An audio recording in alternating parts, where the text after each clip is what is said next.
Well, a terrible accident or a case of foul play.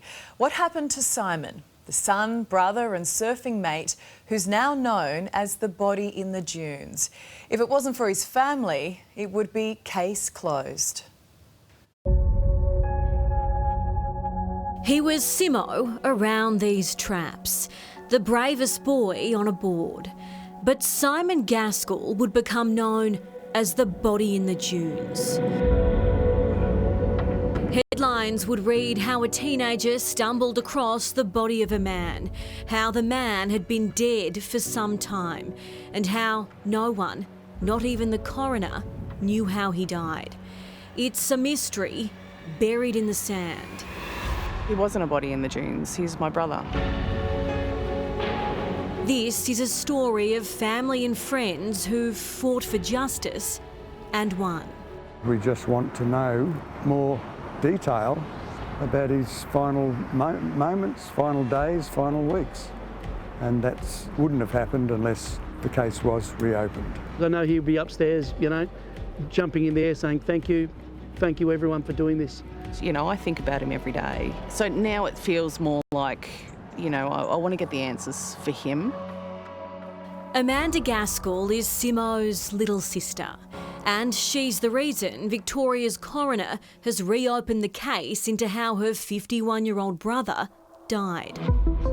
We're ecstatic that they've reopened it, really. At least, if anything, we can know that there's going to be a proper investigation. Simo's body was found on Good Friday last year, hidden amongst scrub in the dunes off Ocean Grove's main beach, a popular surf town an hour-and-a-half's drive from Melbourne. Simo's decomposed body was lying near his tent. He'd been camping there, taking a break from living in surrounding caravan parks. His laptop was there, his backpack still strapped on, his phone missing. Police would quickly declare his death not suspicious, and that would be the end of the investigation. I'd spoken to the police about it. It was more put back to the coroner to determine the cause of death. And that was probably pretty much it from the police's perspective. I was his next of kin, and I never heard from them at all, apart from that initial approach.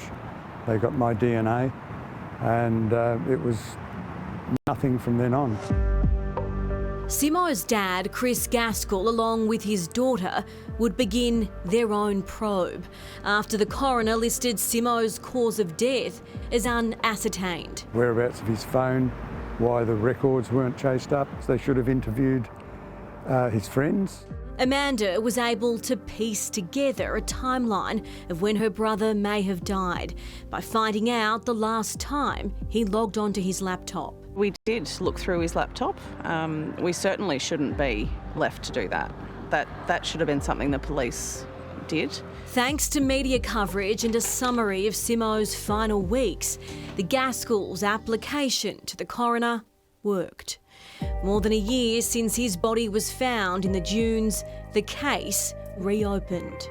That's work the police should have done in the first instance.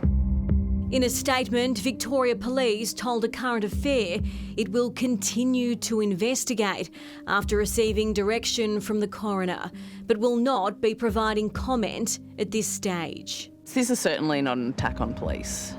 We simply just want to know that an investigation has been thorough and the questions have been asked. And if we don't get any answers, that's okay too.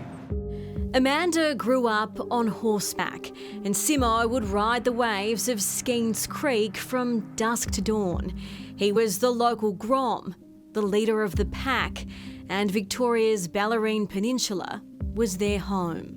He was definitely the cool kid, always coming up with the wacky ideas, growing up as a teenager. For Cam Miller, Simo was the boy who taught him to surf. This is his home, this is his birthplace. He loved the bay, he loved everyone around it, and he loved the Skeeny's break. That was his break. And this is where you scattered his ashes? Absolutely, straight out there in the middle. It was an absolutely beautiful day, fitting day. Simo's death came as a sad ending to a terrible spiral in his life.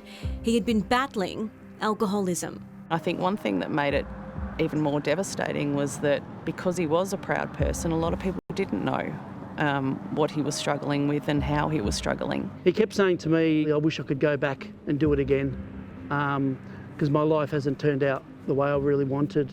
As far as they know, Cam was the last person to speak to Simo. He just said, I can't do today, but let's do next week, Camo. And I never saw him again. That was it. I got no doubt about foul play was in some way, shape or form involved in this. Got no doubt about it. What's eerie about this case is another body was found on Ocean Grove Beach almost a year after Simo was discovered. Another man dead about 3 kilometres from Simo's final resting place. Police also treating that death as not suspicious. My understanding, that's not related, but it does, pose questions. It's just a mystery. The whole thing's just shrouded in mystery. It's an extraordinary case, really, when you think about it.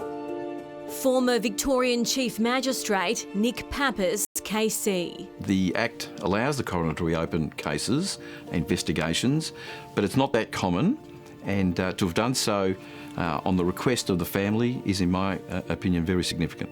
He says this is a great example of the system working. This family have been fantastic. I am indeed congratulating the family. They've done a very thorough, decent job.